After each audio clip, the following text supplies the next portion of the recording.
Ya kita seringkali ngomong, Immanuel tuh beserta dengan saya begitu, tapi kita mengeluh dengan kondisi kita.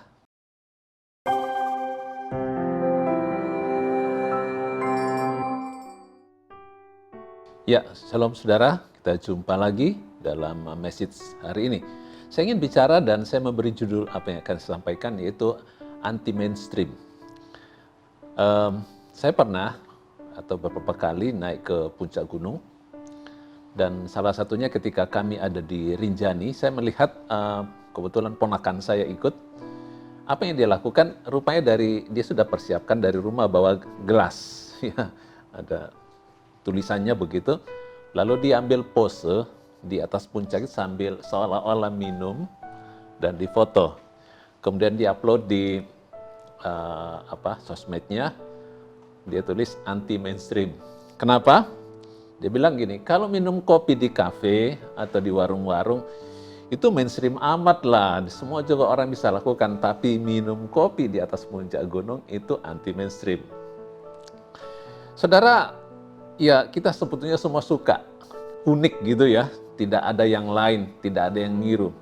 Nah, tahukah saudara bahwa peristiwa Natal itu sebetulnya juga anti-mainstream? Kenapa? Saya percaya begini, kalau misalnya Anda atau anak atau siapapun yang mau melahirkan, pastikan sudah direncanakan untuk melahirkan di mana? Di rumah sakit yang bagus tentu saja. Atau rumah bersalin yang tentu saja yang kenamaan, ya tentu sesuai dengan budget lah. Tapi kan tidak pernah ada yang merencanakan di tempat yang aneh-aneh kan. Tapi itu sebetulnya semuanya mainstream sebetulnya. Nah, Yesus itu lahir di sini kalau kita baca sebetulnya yang mengindikasikan dia di kanan cuma Lukas 2 ayat 7, karena di situ dikatakan begini. Dan ia melahirkan seorang anak laki-laki, anaknya yang sulung, lalu dibungkusnya dengan lampin dan dibaringkannya di dalam palungan. Karena tidak ada tempat bagi mereka di rumah penginapan. Nah, ini satu-satunya ayat yang mengindikasikan Yesus itu lahir di kandang. Ya.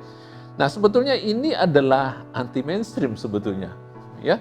Tidak umum, mana ada orang melahirkannya di kandang dan diletakkan di palungan. Nah, tentu saja ini bukan pilihan Maria dan Yusuf untuk melahirkan di situ.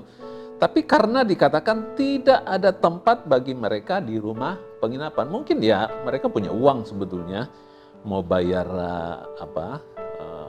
rumah bersalin atau apa begitu. Tapi karena tidak ada tempat.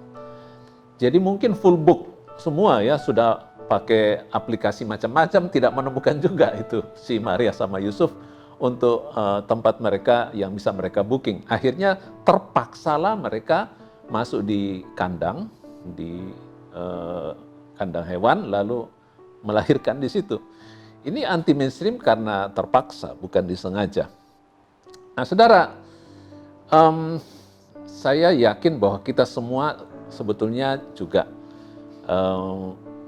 suka yang unik. Tapi tahukah saudara bahwa sesungguhnya di dalam Tuhan kita itu udah unik sebetulnya. Kita itu dibuat Tuhan itu udah unik dengan pengalaman kita sendiri. Tetapi yang jadi masalah, tanpa kita sadari seringkali kita ini pinginnya malah mainstream sebetulnya. Contohnya apa? Kita ingin melihat atau membandingkan diri kita orang lain. Kalau orang lain punya, saya juga ingin punya. Kalau orang lain ngalami, saya juga ingin ngalami. Sebetulnya itu mainstream kan. Tapi tanpa kita sadari, kita sebetulnya sudah di bawah Tuhan. Itu unik sebetulnya. Hanya kita sendiri yang tidak sadar. Kenapa?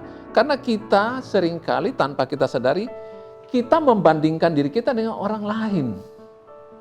Dan ketika kita tidak sama dengan orang lain, ya yang jelas kita membandingkan dengan apa yang kita lihat.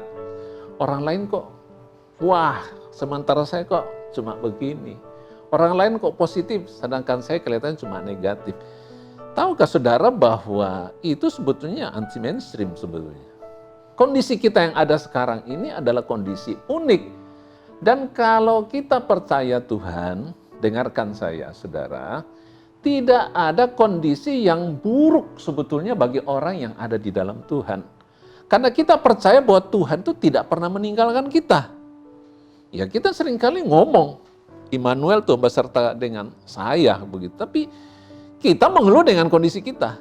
Kita tidak menerima kondisi kita. Dan kita membayangkan, mengharapkan, melihat orang lain.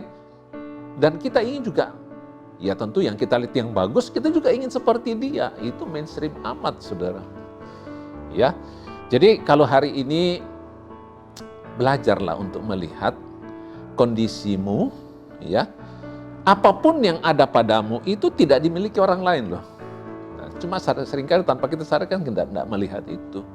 Jadi biarlah message Natal, ya, yang penting kan bukan tempat lahirnya. Yang penting dia lahir, ya kan? Masa fasilitas di dalam palungan itu kan tidak penting. Yang penting setelah itu apa, ya? Jadi kata orang sih, ini ada yang bilang, orang dilahirkan dalam kondisi apapun, ya, bahkan sekolah apapun itu tidak terlalu memberi dampak kepada masa depan. Masa depan itu ditentukan oleh apa yang dia lakukan kemudian, bukan dimulai dari dasar apa gitu. Makanya ada yang bilang, kalau Anda dilahirkan miskin, itu bukan salah Anda. Tapi kalau Anda mati di dalam kemiskinan, itu baru salah kita. Ya, jadi hari ini apapun kondisi kita ini unik.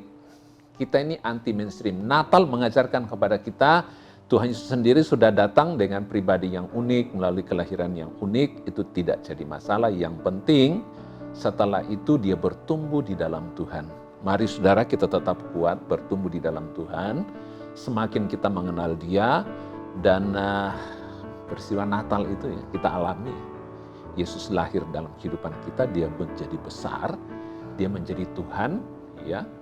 Dan satu hari kita berkata, bukan lagi aku yang hidup, tapi Kristus yang hidup di dalam aku. Tetap kuat dalam Tuhan, Tuhan Yesus memberkati.